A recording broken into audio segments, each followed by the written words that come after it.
दुनिया में सूर्योदय को जल से अर्घ्य देने के कई पर्व हैं, लेकिन अस्तांचल होते सूर्य को अर्घ्य देने वाला एकमात्र पर्व है छठ। लाखों करोड़ों बिहार के लोगों के लिए इस पर्व का अलग ही महत्व है। आज भले ही बिहार के लोग किसी भी राज्य में क्यों न हो, लेकिन छठ पर्व को तो हमेशा ही मनाते हैं।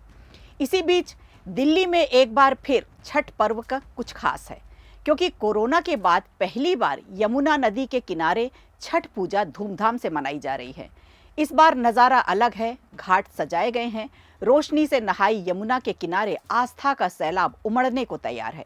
लेकिन असली कहानी सिर्फ पूजा की नहीं, बल्कि यमुना नदी के बदलते स्वरूप की है। जी हाँ, दिल्ली और हरियाणा सरकार की नई रणनीति से यमुना का पानी पिछले सालों के मुकाबले कहीं ज़्यादा साफ नजर आ रहा है। दरअसल छठ पूजा के पहले 19 अक्टूबर से हथनी कुंड बैराज से यमुना में सामान्य से कहीं ज़्यादा पानी छोड़ा गया।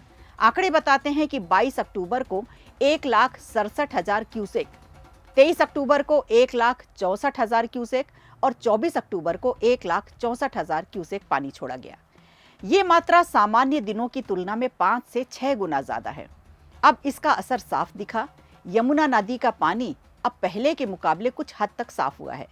दिल्ली प्रदूषण नियंत्रण बोर्ड की रिपोर्ट कहती है कि पल्ला गांव के पास यमुना का बीओडी स्तर अब 3 है, वजीराबाद पर 4 है, और जबकि पहले यही स्तर 60 से ऊपर हुआ करता था। लेकिन जैसे ही नजफगढ़ नाले का पानी इनमें मिलता है, वैसे ही आईएसबीटी पर बीओडी 37 तक पहुंच जाता है।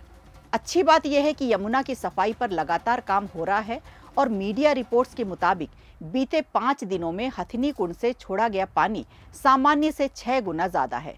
अक्टूबर में इतनी मात्रा में पानी छोड़ा जाना बेहद असामान्य है, लेकिन इसका असर दिल्ली की छवि और छठ पूजा दोनों पर साफ दिख रहा है।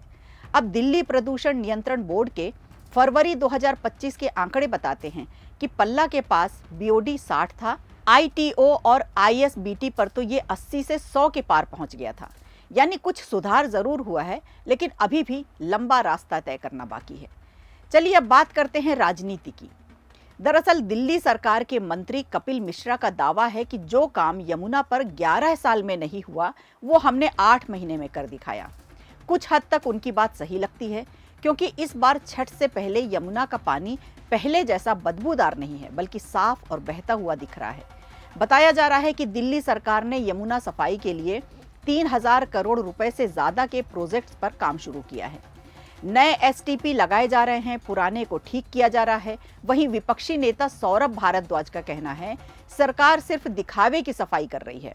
उन्होंने कहा है कि आईएसबीटी में फिल्टर पानी भरकर अस्थायी तालाब बनाए गए हैं।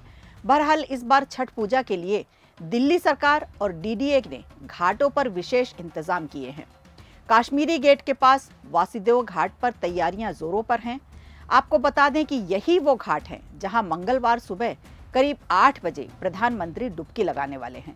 वासुदेव घाट को साल 2024 में आम जनता के लिए खोला गया था। करीब 16 हेक्टेयर में फैला ये घाट दिल्ली का सबसे खूबसूरत घाट माना जाता है। यहीं से दिल्ली में सबसे पहली यमुना आरती शुरू हुई थी, जो अब हफ्ते में 2 बार होती है।